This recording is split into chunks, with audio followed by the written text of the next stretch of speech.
پناہ مانگتا ہوں میں اللہ کی شیطان مردود سے۔ شروع نام سے اللہ کے جو بڑا مہربان نہایت رحم کرنے والا ہے۔ یہ سب وہ رسول ہیں جنہیں ہم نے بعض کو بعض پر فضیلت دی ہے۔ ان میں سے بعض وہ ہیں جن سے خدا نے کلام کیا ہے، اور بعض کے درجات بلند کیے ہیں، اور ہم نے عیسیٰ بن مریم کو کھلی ہوئی نشانیاں دی ہیں، اور روح القدس کے ذریعے ان کی تائید کی ہے۔ اگر خدا چاہتا تو ان رسولوں کے بعد آنے والے ان واضح معجزات کے آ جانے کے بعد آپس میں جھگڑا نہ کرتے، لیکن ان لوگوں نے خدا کے جبر نہ کرنے کی بنا پر اختلاف کیا۔ بعض ایمان لائے اور بعض کافر ہو گئے، اور اگر خدا طے کر لیتا تو یہ جھگڑا نہ کر سکتے، لیکن خدا جو چاہتا ہے وہی کرتا ہے۔ اے ایمان والو، جو تمہیں رزق دیا گیا ہے اس میں سے راہ خدا میں خرچ کرو، قبل اس کے کہ وہ دن آ جائے جس دن نہ تجارت ہوگی، نہ دوستی کام آئے گی، اور نہ سفارش، اور کافرین ہی اصل میں ظالمین ہیں۔ اللہ جس کے علاوہ کوئی خدا نہیں، زندہ بھی ہے، اور اسی سے کل کائنات قائم ہے۔ اسے نہ نیند آتی ہے نہ اونگ۔ آسمانوں اور زمین میں جو کچھ بھی ہے سب اسی کا ہے۔ کون ہے جو اس کی بارگاہ میں اس کی اجازت کے بغیر سفارش کر سکے؟ وہ جو کچھ ان کے سامنے ہے اور جو پس پشت ہے سب کو جانتا ہے، اور یہ اس کے علم کے ایک حصے کا بھی احاطہ نہیں کر سکتے مگر وہ جس قدر چاہے۔ اس کی کرسی علم و اقتدار زمین و آسمان سے وسیع تر ہے، اور اسے ان کے تحفظ میں کوئی تکلیف بھی نہیں ہوتی۔ وہ عالی مرتبہ بھی ہے اور صاحب عظمت بھی۔ دین میں کسی طرح کا جبر نہیں ہے۔ ہدایت گمراہی سے الگ اور واضح ہو چکی ہے۔ اب جو شخص بھی طاغوت کا انکار کر کے اللہ پر ایمان لے آئے، وہ اس مضبوط رسی سے متمسک ہو گیا ہے جس کے ٹوٹنے کا امکان ہی نہیں ہے، اور خدا سمیع بھی ہے اور علیم بھی ہے۔ اللہ صاحبان ایمان کا ولی ہے۔ وہ انہیں تاریکیوں سے نکال کر روشنی میں لے آتا ہے، اور کفار کے ولی طاغوت ہیں جو انہیں روشنی سے نکال کر اندھیروں میں لے جاتے ہیں۔ یہی لوگ جہنمی ہیں اور وہاں ہمیشہ رہنے والے ہیں۔ کیا تم نے اس کے حال پر نظر نہیں کی جس نے ابراہیم سے پروردگار کے بارے میں بحث کی، صرف اس بات پر کہ خدا نے اسے ملک دے دیا تھا؟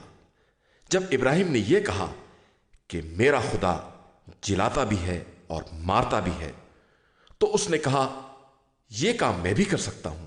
تو ابراہیم نے کہا میرا خدا مشرق سے آفتاب نکالتا ہے، تو مغرب سے نکال دے۔ تو کافر حیران رہ گیا، اور اللہ ظالم قوم کی ہدایت نہیں کرتا ہے۔ یا اس بندے کی مثال جس کا گزر ایک قریے سے ہوا، جس کے سارے عرش و فرش گر چکے تھے۔ تو اس بندے نے کہا کہ خدا ان سب کو موت کے بعد کس طرح زندہ کرے گا؟ تو خدا نے اس بندے کو 100 سال کے لیے موت دے دی اور پھر زندہ کیا، اور پوچھا کہ کتنی دیر پڑے رہے؟ تو اس نے کہا کہ 1 دن یا کچھ کم۔ فرمایا نہیں، 100 سال۔ ذرا اپنے کھانے اور پینے کو تو دیکھو کہ خراب تک نہیں ہوا، اور اپنے گدھے پر نگاہ کرو کہ سڑ گل گیا ہے۔ اور ہم اسی طرح تمہیں لوگوں کے لیے نشانی بنانا چاہتے ہیں۔ پھر ان ہڈیوں کو دیکھو کہ ہم کس طرح جوڑ کر ان پر گوشت چڑھاتے ہیں۔ پھر جب ان پر یہ بات واضح ہو گئی تو بے ساختہ آواز دی کہ مجھے معلوم ہے کہ خدا ہر شے پر قادر ہے۔ اور اس موقع کو یاد کرو جب ابراہیم نے التجا کی کہ پروردگار مجھے یہ دکھا دے کہ تو مردوں کو کس طرح زندہ کرتا ہے۔ ارشاد ہوا کیا تمہارا ایمان نہیں ہے؟ عرض کی ایمان تو ہے لیکن اطمینان چاہتا ہوں۔ ارشاد ہوا کہ 4 طائر پکڑ لو اور انہیں اپنے سے مانوس بناؤ، پھر ٹکڑے ٹکڑے کر کے ہر پہاڑ پر ایک حصہ رکھ دو اور پھر آواز دو، سب دوڑتے ہوئے آ جائیں گے۔ اور یاد رکھو کہ خدا صاحب عزت بھی ہے اور صاحب حکمت بھی۔ جو لوگ راہ خدا میں اپنے اموال خرچ کرتے ہیں، ان کے عمل کی مثال اس دانے کی ہے جس سے 7 بالیاں پیدا ہوں اور پھر ہر بالی میں 100 دانے ہوں، اور خدا جس کے لیے چاہتا ہے اضافہ بھی کر دیتا ہے کہ وہ صاحب وسعت بھی ہے اور علیم و دانا بھی۔ جو لوگ راہ خدا میں اپنے اموال خرچ کرتے ہیں اور اس کے بعد احسان نہیں جتاتے اور اذیت بھی نہیں دیتے، ان کے لیے پروردگار کے یہاں اجر بھی ہے اور نہ کوئی خوف ہے نہ حزن۔ نیک کلام اور مغفرت اس صدقے سے بہتر ہے جس کے پیچھے دل دکھانے کا بھی سلسلہ ہو۔ خدا سب سے بے نیاز اور بڑا پربار ہے۔ ایمان والو، اپنے صدقات کو منت گزاری اور اذیت سے برباد نہ کرو، اس شخص کی طرح جو اپنے مال کو دنیا دکھانے کے لیے صرف کرتا ہے اور اس کا ایمان نہ خدا پر ہے اور نہ آخرت پر۔ اس کی مثال اس صاف چٹان کی ہے جس پر گرد جم گئی ہو کہ تیز بارش کے آتے ہی بالکل صاف ہو جائے۔ یہ لوگ اپنی کمائی پر بھی اختیار نہیں رکھتے اور اللہ کافروں کی ہدایت بھی نہیں کرتا۔ اور جو لوگ اپنے اموال کو رضائے خدا کی طلب اور اپنے نفس کے استحکام کی غرض سے خرچ کرتے ہیں، ان کے مال کی مثال اس باغ کی ہے جو کسی بلندی پر ہو اور تیز بارش آ کر اس کی فصل کو دگنا بنا دے، اور اگر تیز بارش نہ آئے تو معمولی بارش ہی کافی ہو جائے، اور اللہ تمہارے اعمال کی نیتوں سے خوب باخبر ہے۔ کیا تم میں سے کوئی یہ پسند کرتا ہے کہ اس کے پاس کھجور اور انگور کے باغ ہوں، ان کے نیچے نہریں جاری ہوں، ان میں ہر طرح کے پھل ہوں، اور آدمی بوڑھا ہو جائے، اس کے کمزور بچے ہوں، اور پھر اچانک تیز گرم ہوا جس میں آگ بھری ہو چل جائے اور سب جل کر خاک ہو جائے؟ خدا اسی طرح اپنی آیات کو واضح کر کے بیان کرتا ہے کہ شاید تم فکر کر سکو۔ ایمان والو، اپنی پاکیزہ کمائی اور جو کچھ ہم نے زمین سے تمہارے لیے پیدا کیا ہے سب میں سے راہ خدا میں خرچ کرو، اور خبردار انفاق کے ارادے سے خراب مال کو ہاتھ بھی نہ لگانا کہ اگر یہ مال تم کو دیا جائے تو آنکھ بند کیے بغیر چھو گے بھی نہیں۔ یاد رکھو کہ خدا سب سے بے نیاز ہے اور سزاوار حمد و ثنا بھی ہے۔ شیطان تم سے فقیری کا وعدہ کرتا ہے اور تمہیں برائیوں کا حکم دیتا ہے، اور خدا مغفرت اور فضل و احسان کا وعدہ کرتا ہے۔ خدا صاحب وسعت بھی ہے اور علیم و دانا بھی۔ وہ جس کو بھی چاہتا ہے حکمت عطا کر دیتا ہے، اور جسے حکمت عطا کر دی جائے اسے گویا خیر کثیر عطا کر دیا گیا، اور اس بات کو صاحبان عقل کے علاوہ کوئی نہیں سمجھتا ہے۔ اور تم جو کچھ بھی رائے خدا میں خرچ کرو گے یا نذر کرو گے تو خدا اس سے باخبر ہے، البتہ ظالمین کا کوئی مددگار نہیں ہے۔ اگر تم صدقے کو علل اعلان دو گے تو یہ بھی ٹھیک ہے، اور اگر چھپا کر فقراء کے حوالے کر دو گے تو یہ بھی بہت بہتر ہے، اور اس کے ذریعے تمہارے بہت سے گناہ معاف ہو جائیں گے، اور خدا تمہارے اعمال سے خوب باخبر ہے۔ اے پیغمبر صلی اللہ علیہ وآلہ وسلم، ان کی ہدایت پا جانے کی ذمہ داری آپ پر نہیں ہے، بلکہ خدا جس کو چاہتا ہے ہدایت دے دیتا ہے۔ اور لوگوں، جو مال بھی تم راہ خدا میں خرچ کرو گے وہ دراصل اپنے ہی لیے ہوگا، اور تم تو صرف خوشنودی خدا کے لیے خرچ کرتے ہو، اور جو کچھ بھی خرچ کرو گے وہ پورا پورا تمہاری طرف واپس آئے گا، اور تم پر کسی طرح کا ظلم نہ ہوگا۔ یہ صدقہ ان فقراء کے لیے ہے جو راہ خدا میں گرفتار ہو گئے ہیں اور کسی طرف جانے کے قابل بھی نہیں ہیں۔ ناواقف افراد انہیں ان کی حیا و عفت کی بنا پر مالدار سمجھتے ہیں، حالانکہ تم آثار سے ان کی غربت کا اندازہ کر سکتے ہو۔ اگرچہ یہ لوگوں سے چمٹ کر سوال نہیں کرتے ہیں، اور تم لوگ جو کچھ بھی انفاق کرو گے خدا اسے خوب جانتا ہے۔ جو لوگ اپنے اموال کو راہ خدا میں رات میں دن میں خاموشی سے اور علل اعلان خرچ کرتے ہیں، ان کے لیے پیش پروردگار اجر بھی ہے، اور انہیں نہ کوئی خوف ہوگا اور نہ حزن۔ جو لوگ سود کھاتے ہیں وہ روز قیامت اس شخص کی طرح اٹھیں گے جسے شیطان نے چھو کر مخبوط الحواس بنا دیا ہو، اس لیے کہ انہوں نے یہ کہہ دیا ہے کہ تجارت بھی سود جیسی ہے، جبکہ خدا نے تجارت کو حلال قرار دیا ہے اور سود کو حرام۔ اب جس کے پاس خدا کی طرف سے نصیحت آ گئی اور اس نے سود کو ترک کر دیا تو گزشتہ کاروبار کا معاملہ خدا کے حوالے ہے، اور جو اس کے بعد بھی سود لے وہ لوگ سب جہنمی ہیں اور وہیں ہمیشہ رہنے والے ہیں۔ خدا سود کو برباد کر دیتا ہے اور صدقات میں اضافہ کر دیتا ہے، اور خدا کسی بھی ناشکر گناہگار کو دوست نہیں رکھتا ہے۔ جو لوگ ایمان لے آئے اور انہوں نے نیک عمل کیے، نماز قائم کی، زکوٰۃ ادا کی، ان کے لیے پروردگار کے یہاں اجر ہے، اور ان کے لیے کس طرح کا خوف یا حزن نہیں ہے۔ ایمان والو، اللہ سے ڈرو، اور جو سود باقی رہ گیا ہے اسے چھوڑ دو اگر تم صاحبان ایمان ہو۔ اگر تم نے ایسا نہ کیا تو خدا اور رسول سے جنگ کرنے کے لیے تیار ہو جاؤ، اور اگر توبہ کر لو تو اصل مال تمہارا ہی ہے، نہ تم ظلم کرو گے نہ تم پر ظلم کیا جائے گا۔ اور اگر تمہارا مقروض تنگ دست ہے تو اسے وسعت حال تک مہلت دی جائے گی، اور اگر تم معاف کر دو گے تو تمہارے حق میں زیادہ بہتر ہے، بشرطے کہ تم اسے سمجھ سکو۔ اس دن سے ڈرو جب تم سب اللہ کی بارگاہ میں لے جائے جاؤ گے، اس کے بعد ہر نفس کو اس کے کیے کا پورا پورا بدلہ ملے گا، اور کسی پر کوئی ظلم نہیں کیا جائے گا۔ ایمان والو، جب بھی آپس میں ایک مقررہ مدت کے لیے قرض کا لین دین کرو تو اسے لکھ لو، اور تمہارے درمیان کوئی بھی کاتب لکھے، لیکن انصاف کے ساتھ لکھے۔ اور کاتب کو نہ چاہیے کہ خدا کی تعلیم کے مطابق لکھنے سے انکار کرے، اسے لکھ دینا چاہیے۔ اور جس کے ذمہ قرض ہے اس کو چاہیے کہ وہ املا کرے اور اس خدا سے ڈرتا رہے جو اس کا پالنے والا ہے، اور کسی طرح کی کمی نہ کرے۔ اب اگر جس کے ذمہ قرض ہے وہ نادان، کمزور یا مضمون بتانے کے قابل نہیں ہے تو اس کا ولی مضمون تیار کرے، اور اپنے مردوں میں سے 2 کو گواہ بناؤ، اور 2 مرد نہ ہو تو 1 مرد اور 2 عورتیں، تاکہ ایک بہکنے لگے تو دوسری یاد دلا دے۔ اور گواہوں کو چاہیے کہ گواہی کے لیے بلائے جائیں تو انکار نہ کریں، اور خبردار لکھا پڑھی سے ناگواری کا اظہار نہ کرنا چاہیے، قرض چھوٹا ہو یا بڑا، مدت معین ہونی چاہیے۔ یہی پروردگار کے نزدیک عدالت کے مطابق اور گواہی کے لیے زیادہ مستحکم طریقہ ہے، اور اس امر سے قریب تر ہے کہ آپس میں شک و شبہ نہ پیدا ہو۔ ہاں، اگر تجارت نقد ہے جس سے تم لوگ آپس میں اموال کی الٹ پھیر کرتے ہو تو نہ لکھنے میں کوئی حرج بھی نہیں ہے۔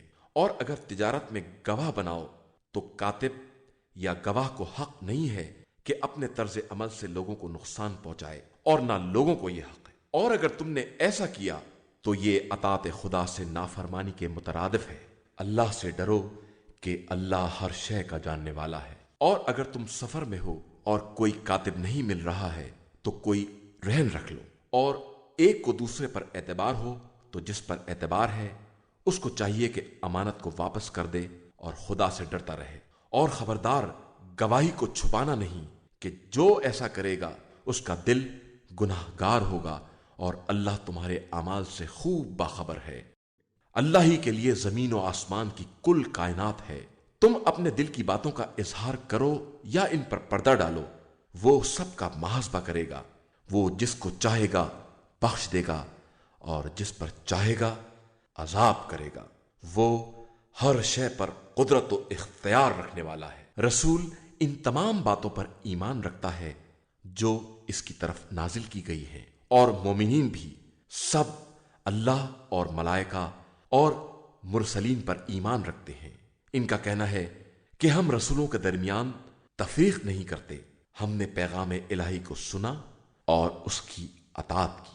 پروردگار، اب تیری مغفرت درکار ہے اور تیری ہی طرف پلٹ کر آنا ہے۔ اللہ کسی نفس کو اس کی وسعت سے زیادہ تکلیف نہیں دیتا۔ ہر نفس کے لیے اس کی حاصل کی ہوئی نیکیوں کا فائدہ بھی ہے اور اس کی کمائی ہوئی برائیوں کا مظالمہ بھی۔ پروردگار، ہم جو کچھ بھول جائیں یا ہم سے غلطی ہو جائے اس کا ہم سے مواخذہ نہ کرنا۔ خدایا، ہم پر ویسا بوجھ نہ ڈالنا جیسا پہلے والی امتوں پر ڈالا گیا ہے۔ پروردگار، ہم پر وہ بار نہ ڈالنا جس کی ہم میں طاقت نہ ہو۔ ہمیں معاف کر دینا، ہمیں بخش دینا، ہم پر رحم کرنا۔ تو ہمارا مولا اور مالک ہے، اب کافروں کے مقابلے میں ہماری مدد فرما۔ شروع نام سے اللہ کے جو بڑا مہربان نہایت رحم کرنے والا ہے۔ الف لام میم۔ اللہ جس کے علاوہ کوئی خدا نہیں ہے اور وہ ہمیشہ زندہ ہے اور ہر شے اسی کے طفیل میں قائم ہے۔ اس نے آپ صلی اللہ علیہ وآلہ وسلم پر وہ برحق کتاب نازل کی ہے جو تمام کتابوں کی تصدیق کرنے والی ہے، اور توریت و انجیل بھی نازل کی ہے۔ اس سے پہلے لوگوں کے لیے ہدایت بنا کر اور حق و باطل میں فرق کرنے والی کتاب بھی نازل کی ہے۔ بے شک جو لوگ آیات الہی کا انکار کرتے ہیں ان کے واسطے شدید عذاب ہے، اور خدا سخت انتقام لینے والا ہے۔ خدا کے لیے آسمان و زمین کی کوئی شے مخفی نہیں ہے۔ وہ خدا جس طرح چاہتا ہے رحم مادر کے اندر تصویریں بناتا ہے، اس کے علاوہ کوئی خدا نہیں ہے۔ وہ صاحب عزت بھی ہے اور صاحب حکمت بھی۔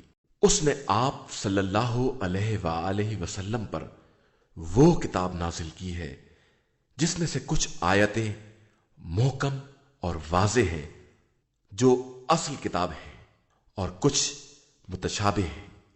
اب جن کے دلوں میں کجی ہے وہ انہی متشابہات کے پیچھے لگ جاتے ہیں تاکہ فتنہ برپا کرے اور من مانی تعویلیں کرے، حالانکہ اس کی تعویل کا حکم صرف خدا کو ہے، اور انہیں جو علم میں رسوخ رکھنے والے ہیں، جن کا کہنا یہ ہے کہ ہم اس کتاب پر ایمان رکھتے ہیں اور یہ سب کے سب محکم و متشابہ ہمارے پروردگار ہی کی طرف سے ہے، اور یہ بات سوائے صاحبان عقل کے کوئی نہیں سمجھ سکتا ہے۔ ان کا کہنا ہے کہ پروردگار، جب تو نے ہمیں ہدایت دے دی ہے تو اب ہمارے دلوں میں کجی نہ پیدا ہونے پائے، اور ہمیں اپنے پاس سے رحمت عطا فرما کہ تو بہترین عطا کرنے والا ہے۔ خدایا، تو تمام انسانوں کو اس دن جمع کرنے والا ہے جس میں کوئی شک نہیں ہے، اور اللہ کا وعدہ غلط نہیں ہوتا۔ جو لوگ کافر ہو گئے ہیں ان کے اموال و اولاد کچھ بھی کام آنے والے نہیں ہیں، اور وہ جہنم کا ایندھن بننے والے ہیں۔ جو حالت فرعون والوں کی اور ان سے پہلے والوں کی ہوئی کہ انہوں نے ہماری آیات کی تکذیب کی، تو اللہ نے ان کے گناہوں کے سبب ان کی گرفت کر لی، اور اللہ سخت عذاب دینے والا ہے۔ پیغمبر آپ صلی اللہ علیہ وآلہ وسلم ان کافروں سے کہہ دیں کہ عنقریب تم بھی مغلوب ہو جاؤ گے اور جہنم کی طرف محشور ہوگے، جو بدترین ٹھکانہ ہے۔ تمہارے واسطے ان دونوں گروہوں کے حالات میں ایک نشانی موجود ہے۔ جو میدان جنگ میں آمنے سامنے آئے کہ ایک گروہ راہ خدا میں جہاد کر رہا تھا اور دوسرا کافر تھا جو ان مومنین کو اپنے سے دگنا دیکھ رہا تھا، اور اللہ اپنی نصرت کے ذریعے جس کی چاہتا ہے تائید کرتا ہے، اور اس میں صاحبان نظر کے واسطے سامان عبرت و نصیحت بھی ہے۔ لوگوں کے لیے خواہشات دنیا، عورتیں، اولاد، سونے چاندی کے ڈھیر، تندرست گھوڑے یا چوپائے، کھیتیاں سب مزین اور آراستہ کر دی گئی ہیں کہ یہی متاع دنیا ہے، اور اللہ کے پاس بہترین انجام ہے۔ پیغمبر آپ صلی اللہ علیہ وآلہ وسلم کہہ دیں کہ کیا میں ان سب سے زیادہ بہتر چیز کی خبر دوں؟ جو لوگ تقوی اختیار کرنے والے ہیں ان کے لیے پروردگار کے یہاں وہ باغات ہیں جن کے نیچے نہریں جاری ہیں، اور وہ ان میں ہمیشہ رہنے والے ہیں۔ ان کے لیے پاکیزہ بیویاں ہیں، اور اللہ کی خوشنودی ہے، اور اللہ اپنے بندوں کے حالات سے خوب باخبر ہے۔ قابل تعریف ہیں وہ لوگ جو یہ کہتے ہیں کہ پروردگار ہم ایمان لے آئے، ہمارے گناہوں کو بخش دے اور ہمیں آتش جہنم سے بچا لے۔ یہ سب صبر کرنے والے، سچ بولنے والے، اطاعت کرنے والے، راہ خدا میں خرچ کرنے والے اور ہنگامے سحر استغفار کرنے والے ہیں۔ اللہ خود گواہ ہے کہ اس کے علاوہ کوئی خدا نہیں ہے، ملائکہ اور صاحبان علم گواہ ہیں، اور وہ عدل کے ساتھ قائم ہے۔ اس کے علاوہ کوئی خدا نہیں ہے اور وہ صاحب عزت و حکمت ہے۔ دین اللہ کے نزدیک صرف اسلام ہے، اور اہل کتاب نے علم کے آنے کے بعد ہی جھگڑا شروع کیا ہے، صرف آپس کی شرارتوں کی بنا پر۔ اور جو بھی آیات الہی کا انکار کرے گا تو خدا بہت جلد حساب کرنے والا ہے۔ اے پیغمبر، اگر یہ لوگ آپ صلی اللہ علیہ وآلہ وسلم سے کٹ حجتی کریں تو کہہ دیجئے کہ میرا رخ تمام تر اللہ کی طرف ہے اور میرے پیرو بھی ایسے ہی ہیں۔ اور پھر اہل کتاب اور جاہل مشرکین سے پوچھئے، کیا تم اسلام لے آئے؟ اگر وہ اسلام لے آئے تو گویا ہدایت پا گئے، اور اگر منہ پھیر لیا تو آپ کا فرض صرف تبلیغ تھا، اور اللہ اپنے بندوں کو خوب پہچانتا ہے۔ جو لوگ آیات الہیہ کا انکار کرتے ہیں اور ناحق انبیاء کو قتل کرتے ہیں اور ان لوگوں کو قتل کرتے ہیں جو عدل و انصاف کا حکم دینے والے ہیں، انہیں دردناک عذاب کی خبر سنا دیجیے۔ یہی وہ لوگ ہیں جن کے اعمال دنیا میں بھی برباد ہو گئے اور آخرت میں بھی ان کا کوئی مددگار نہیں ہے۔ کیا تم نے ان لوگوں کو نہیں دیکھا جنہیں کتاب کا تھوڑا سا حصہ دے دیا گیا کہ انہیں کتاب خدا کی طرف فیصلے کے لیے بلایا جاتا ہے تو ایک فریق مکر جاتا ہے اور وہ بالکل کنارہ کشی کرنے والے ہیں؟ یہ اس لیے کہ ان کا عقیدہ یہ ہے کہ انہیں آتش جہنم صرف چند دن کے لیے چھوئے گی، اور ان کو دین کے بارے میں ان کی افطرا پردازیوں نے دھوکے میں رکھا ہے۔ اس وقت کیا ہوگا جب ہم سب کو اس دن جمع کریں گے جس میں کسی شک اور شبے کی گنجائش نہیں ہے، اور ہر نفس کو اس کے کیے کا پورا پورا بدلہ دیا جائے گا، اور کسی پر کوئی ظلم نہیں کیا جائے گا۔ پیغمبر آپ صلی اللہ علیہ وآلہ وسلم کہیے کہ خدایا تو صاحب اقتدار ہے، جس کو چاہتا ہے اقتدار دیتا ہے اور جس سے چاہتا ہے سلب کر لیتا ہے، جس کو چاہتا ہے عزت دے دیتا ہے اور جس کو چاہتا ہے ذلیل کرتا ہے۔ سارا خیر تیرے ہاتھ میں ہے اور تو ہی ہر شے پر قادر ہے۔ تو رات کو دن اور دن کو رات میں داخل کرتا ہے، اور مردہ کو زندہ سے اور زندہ کو مردہ سے نکالتا ہے، اور جسے چاہتا ہے بے حساب رزق دیتا ہے۔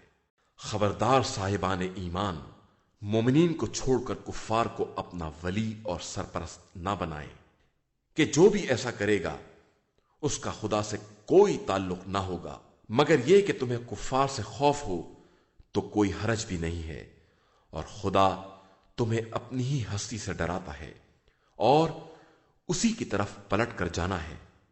آپ صلی اللہ علیہ وآلہ وسلم ان سے کہہ دیجئے کہ تم دل کی باتوں کو چھپاؤ یا اس کا اظہار کرو، خدا تو بہرحال جانتا ہے، اور وہ زمین و آسمان کی ہر چیز کو جانتا ہے اور ہر شے پر قدرت و اختیار رکھنے والا بھی ہے۔ اس دن کو یاد کرو جب ہر نفس اپنے نیک اعمال کو بھی حاضر پائے گا اور اعمال بد کو بھی، جن کو دیکھ کر یہ تمنا کرے گا کہ کاش ہمارے اور ان برے اعمال کے درمیان طویل فاصلہ ہو جاتا، اور خدا تمہیں اپنی ہستی سے ڈراتا ہے اور وہ اپنے بندوں پر مہربان ہے۔ اے پیغمبر صلی اللہ علیہ وآلہ وسلم کہہ دیجئے کہ اگر تم لوگ اللہ سے محبت کرتے ہو تو میری پیروی کرو، خدا بھی تم سے محبت کرے گا اور تمہارے گناہوں کو بخش دے گا کہ وہ بڑا بخشنے والا اور مہربان ہے۔ کہہ دیجئے کہ اللہ اور رسول کی اطاعت کرو، کہ جو اس سے روگردانی کرے گا تو خدا کافرین کو ہرگز دوست نہیں رکھتا ہے۔ اللہ نے آدم، نوح اور آل ابراہیم اور آل عمران کو منتخب کر لیا ہے۔ یہ ایک نسل ہے جس میں ایک کا سلسلہ ایک سے ہے، اور اللہ سب کی سننے والا اور جاننے والا ہے۔ اس وقت کو یاد کرو جب عمران کی زوجہ نے کہا کہ پروردگار، میں نے اپنے شکم کے بچے کو تیرے گھر کی خدمت کے لیے نذر کر دیا ہے، اب تو قبول فرما لے کہ تو ہر ایک کی سننے والا اور نیتوں کا جاننے والا ہے۔ اس کے بعد جب ولادت ہوئی تو انہوں نے کہا پروردگار، یہ تو لڑکی ہے، حالانکہ اللہ خوب جانتا ہے کہ وہ کیا ہے۔ وہ جانتا ہے کہ لڑکا اس لڑکی جیسا نہیں ہو سکتا، اور میں نے اس کا نام مریم رکھا ہے، اور میں اسے اور اس کی اولاد کو شیطان رجیم سے تیری پناہ میں دیتی ہوں۔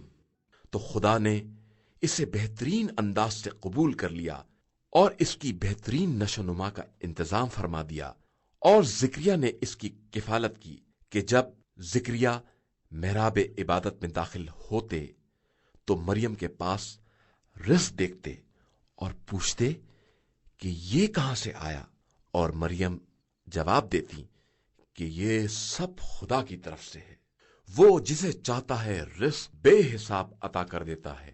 اس وقت زکریا نے اپنے پروردگار سے دعا کی کہ مجھے اپنی طرف سے ایک پاکیزہ اولاد عطا فرما کہ تو ہر ایک کی دعا کا سننے والا ہے۔ تو ملائکہ نے انہیں اس وقت آواز دی جب وہ محراب میں کھڑے مصروف عبادت تھے کہ خدا تمہیں یحییٰ کی بشارت دے رہا ہے، جو اس کے کلمے کی تصدیق کرنے والا، سردار، پاکیزہ کردار اور صالحین میں سے نبی ہوگا۔ انہوں نے عرض کی کہ میرے یہاں کس طرح اولاد ہوگی جبکہ مجھ پر بڑھاپا آ گیا ہے اور میری عورت بھی بانجھ ہے؟ تو ارشاد ہوا کہ خدا اسی طرح جو چاہتا ہے کرتا ہے۔ انہوں نے کہا کہ پروردگار، میرے لیے قبولیت دعا کی کوئی علامت قرار دے دے۔ ارشاد ہوا کہ تم 3 دن تک اشاروں کے علاوہ بات نہ کر سکو گے، اور خدا کا ذکر کثرت سے کرتے رہنا، اور صبح و شام اس کی تسبیح کرتے رہنا۔ اور اس وقت کو یاد کرو جب ملائکہ نے مریم کو آواز دی کہ خدا نے تمہیں چن لیا ہے اور پاکیزہ بنا دیا ہے اور عالمین کی عورتوں میں منتخب قرار دے دیا ہے۔ اے مریم، تم اپنے پروردگار کی اطاعت کرو، سجدہ کرو اور رکوع کرنے والوں کے ساتھ رکوع کرو۔ پیغمبر صلی اللہ علیہ وآلہ وسلم، یہ غیب کی خبریں ہیں جن کی وحی ہم آپ صلی اللہ علیہ وآلہ وسلم کی طرف کر رہے ہیں، اور آپ صلی اللہ علیہ وآلہ وسلم تو ان کے پاس نہیں تھے جب وہ قرعہ ڈال رہے تھے کہ مریم کی کفالت کون کرے گا، اور آپ صلی اللہ علیہ وآلہ وسلم ان کے پاس نہیں تھے جب وہ اس موضوع پر جھگڑا کر رہے تھے۔ اور اس وقت کو یاد کرو جب ملائکہ نے کہا کہ اے مریم، خدا تم کو اپنے کلمے مسیح عیسیٰ بن مریم کی بشارت دے رہا ہے، جو دنیا اور آخرت میں صاحب وجاہت اور مقربین بارگاہ الہی میں سے ہے۔ وہ لوگوں سے گہوارے میں بات بھی کرے گا اور بھرپور جوان ہونے کے بعد بھی، اور صالحین میں سے ہوگا۔ مریم نے کہا، میرے یہاں فرزند کس طرح ہوگا کہ مجھ کو کسی بشر نے چھوا بھی نہیں ہے؟ ارشاد ہوا کہ اسی طرح خدا جو چاہتا ہے پیدا کرتا ہے، جب وہ کسی کام کا فیصلہ کر لیتا ہے تو کہتا ہے کہ ہو جا، اور وہ چیز ہو جاتی ہے۔ اور خدا اس فرزند کو کتاب حکمت اور توریت و انجیل کی تعلیم دے گا، اور اسے بنی اسرائیل کی طرف رسول بنائے گا، اور وہ ان سے کہے گا کہ میں تمہارے پاس تمہارے پروردگار کی طرف سے نشانی لے کر آیا ہوں کہ میں تمہارے لیے مٹی سے پرندے کی شکل بناؤں گا اور اس میں کچھ دم کر دوں گا، تو وہ حکم خدا سے پرندہ بن جائے گا، اور میں پیدائشی اندھے اور برس کا علاج کروں گا، اور حکم خدا سے مردوں کو زندہ کروں گا، اور تمہیں اس بات کی خبر دوں گا کہ تم کیا کھاتے ہو اور کیا گھر میں ذخیرہ کرتے ہو، اور ان سب میں تمہارے لیے نشانیاں ہیں اگر تم صاحبان ایمان ہو۔ اور میں اپنے پہلے کی کتاب توریت کی تصدیق کرنے والا ہوں، اور میں بعض ان چیزوں کو حلال قرار دوں گا جو تم پر حرام تھیں، اور تمہارے پروردگار کی طرف سے نشانی لے کر آیا ہوں، لہذا اس سے ڈرو اور میری اطاعت کرو۔ اللہ میرا اور تمہارا دونوں کا رب ہے، لہذا اس کی عبادت کرو کہ یہی صراط مستقیم ہے۔ جب عیسیٰ نے قوم سے کفر کا احساس کیا تو فرمایا کہ کون ہے جو خدا کی راہ میں میرا مددگار ہو؟ حوارین نے کہا کہ ہم اللہ کے مددگار ہیں، اس پر ایمان لائے ہیں، اور آپ گواہ رہے کہ ہم مسلمان ہیں۔ پروردگار، ہم ان تمام باتوں پر ایمان لے آئے جو تو نے نازل کی ہے، اور تیرے رسول کا اتباع کیا، لہذا ہمارا نام اپنے رسول کے گواہوں میں درج کر لے۔ اور یہودیوں نے عیسیٰ سے مکاری کی تو اللہ نے بھی جوابی تدبیر کی، اور خدا بہترین تدبیر کرنے والا ہے۔ اور جب خدا نے فرمایا کہ عیسیٰ، ہم تمہاری مدت قیام دنیا پوری کرنے والے اور تمہیں اپنی طرف اٹھا لینے والے اور تمہیں کفار کی خباثت سے نجات دلانے والے اور تمہاری پیروی کرنے والوں کو انکار کرنے والوں پر قیامت تک کی برتری دینے والے ہیں، اس کے بعد تم سب کی بازگشت ہماری طرف ہوگی اور ہم تمہارے اختلافات کا صحیح فیصلہ کر دیں گے۔ پھر جن لوگوں نے کفر اختیار کیا ان پر دنیا و آخرت میں شدید عذاب کریں گے اور ان کا کوئی مددگار نہ ہوگا۔ اور جو لوگ ایمان لے آئے اور انہوں نے نیک اعمال کیے ان کو مکمل اجر دیں گے، اور خدا ظلم کرنے والوں کو پسند نہیں کرتا۔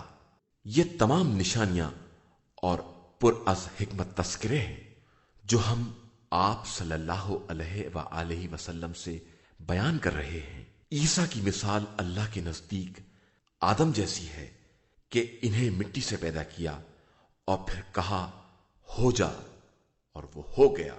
حق تمہارے پروردگار کی طرف سے آ چکا ہے، لہذا خبردار، اب تمہارا شمار شک کرنے والوں میں نہ ہونا چاہیے۔ پیغمبر صلی اللہ علیہ وآلہ وسلم، علم کے آ جانے کے بعد جو لوگ تم سے کٹ حجتی کریں ان سے کہہ دیجئے کہ آؤ ہم لوگ اپنے اپنے فرزند، اپنی اپنی عورتوں اور اپنے اپنے نفسوں کو بلائیں اور پھر خدا کی بارگاہ میں دعا کریں اور جھوٹوں پر خدا کی لعنت قرار دیں۔ یہ سب حقیقی واقعات ہیں، اور خدا کے علاوہ کوئی دوسرا خدا نہیں ہے، اور وہی خدا صاحب عزت و حکمت ہے۔ اب اس کے بعد بھی یہ لوگ انحراف کریں تو خدا مفسدین کو خوب جانتا ہے۔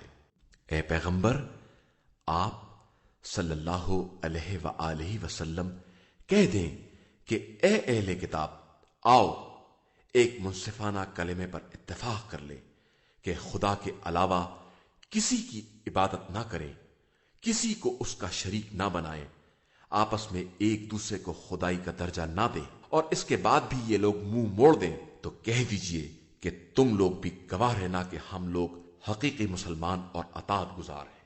اے اہل کتاب، آخر ابراہیم کے بارے میں کیوں بحث کرتے ہو جبکہ توریت اور انجیل ان کے بعد نازل ہوئی ہے؟ کیا تمہیں اتنی بھی عقل نہیں ہے؟ اب تک تم نے ان باتوں میں بحث کی ہے جن کا کچھ علم تھا، تو اب اس بات پر کیوں بحث کرتے ہو جس کا کچھ بھی علم نہیں ہے؟ بے شک خدا جانتا ہے اور تم نہیں جانتے ہو۔ ابراہیم نہ یہودی تھے اور نہ عیسائی، وہ مسلمان حق پرست اور باطل سے کنارہ کش تھے، اور وہ مشرکین میں سے ہرگز نہیں تھے۔ یقیناً ابراہیم سے قریب تر ان کے پیرو ہیں، اور پھر یہ پیغمبر اور صاحبان ایمان ہیں، اور اللہ صاحبان ایمان کا سرپرست ہے۔ اہل کتاب کا ایک گروہ یہ چاہتا ہے کہ تم لوگوں کو گمراہ کر دے، حالانکہ یہ اپنے ہی کو گمراہ کر رہے ہیں اور سمجھتے بھی نہیں ہیں۔ اے اہل کتاب، تم آیات الہی کا انکار کیوں کر رہے ہو جبکہ تم خود ہی ان کے گواہ بھی ہو؟ اے اہل کتاب، کیوں حق کو باطل سے مشتبہ کرتے ہو اور جانتے ہوئے حق کی پردہ پوشی کرتے ہو؟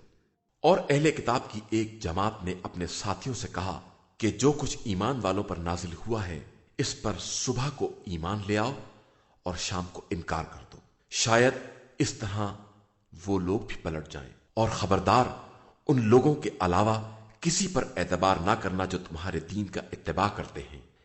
پیغمبر آپ صلی اللہ علیہ وآلہ وسلم کہہ دیں کہ ہدایت صرف خدا کی ہدایت ہے، اور ہرگز یہ نہ ماننا کہ خدا ویسی ہی فضیلت اور نبوت کسی اور کو بھی دے سکتا ہے جیسی تم کو دی ہے، یا کوئی تم سے پیش پروردگار بحث بھی کر سکتا ہے۔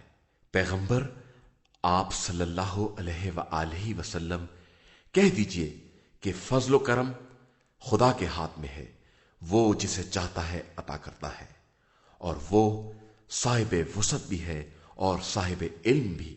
وہ اپنی رحمت سے جسے چاہتا ہے مخصوص کرتا ہے، اور وہ بڑا فضل کرنے والا ہے۔ اور اہل کتاب میں سے کچھ ایسے بھی ہیں جن کے پاس ڈھیر بھر مال بھی امانت رکھ دیا جائے تو واپس کر دیں گے، اور کچھ ایسے بھی ہیں کہ 1 دینار بھی امانت رکھ دی جائے تو اس وقت تک واپس نہ کریں گے جب تک ان کے سر پر کھڑے نہ رہو۔ یہ اس لیے کہ ان کا کہنا ہے کہ عربوں کی طرف سے ہمارے اوپر کوئی ذمہ داری نہیں ہے۔ یہ خدا کے خلاف جھوٹ بولتے ہیں اور جانتے بھی ہیں کہ جھوٹے ہیں۔ بے شک جو اپنے عہد کو پورا کرے گا اور خوف خدا پیدا کرے گا تو خدا متقین کو دوست رکھتا ہے۔ جو لوگ اللہ سے کیے گئے عہد اور قسم کو تھوڑی قیمت پر بیچ ڈالتے ہیں، ان کے لیے آخرت میں کوئی حصہ نہیں ہے، اور نہ خدا ان سے بات کرے گا، اور نہ روز قیامت ان کی طرف نظر کرے گا، اور نہ انہیں گناہوں کی آلودگی سے پاک بنائے گا، اور ان کے لیے دردناک عذاب ہے۔ انہی یہودیوں میں سے بعض وہ ہیں جو کتاب پڑھنے میں زبان کو توڑ موڑ دیتے ہیں تاکہ تم لوگ اس تحریف کو بھی اصل کتاب سمجھنے لگو، حالانکہ وہ اصل کتاب نہیں ہے۔ اور یہ لوگ کہتے ہیں کہ یہ سب کچھ اللہ کی طرف سے ہے، حالانکہ اللہ کی طرف سے ہرگز نہیں ہے۔ یہ خدا کے خلاف جھوٹ بولتے ہیں، حالانکہ سب جانتے ہیں۔ کسی بشر کے لیے یہ مناسب نہیں ہے کہ خدا اسے کتاب و حکمت اور نبوت عطا کر دے، اور پھر وہ لوگوں سے یہ کہنے لگے کہ خدا کو چھوڑ کر ہمارے بندے بن جاؤ، بلکہ اس کا قول یہی ہوتا ہے کہ اللہ والے بنو کہ تم کتاب کی تعلیم بھی دیتے ہو اور اسے پڑھتے بھی رہتے ہو۔ وہ یہ حکم بھی نہیں دے سکتا کہ ملائکہ یا انبیاء کو اپنا پروردگار بنا لو۔ کیا وہ تمہیں کفر کا حکم دے سکتا ہے جبکہ تم لوگ مسلمان ہو؟ اور اس وقت کو یاد کرو جب خدا نے تمام انبیاء سے عہد لیا کہ ہم تم کو جو کتاب و حکمت دے رہے ہیں، اس کے بعد جب وہ رسول آ جائے جو تمہاری کتابوں کی تصدیق کرنے والا ہے تو تم سب اس پر ایمان لے آنا اور اس کی مدد کرنا۔ اور پوچھا کیا تم نے ان باتوں کا اقرار کر لیا اور ہمارے عہد کو قبول کر لیا؟ تو سب نے کہا کہ بے شک ہم نے اقرار کر لیا۔ ارشاد ہوا کہ اب تم سب گواہ بھی رہنا اور میں بھی تمہارے ساتھ گواہوں میں ہوں۔ اس کے بعد جو انحراف کرے گا وہ فاسقین کی منزل میں ہوگا۔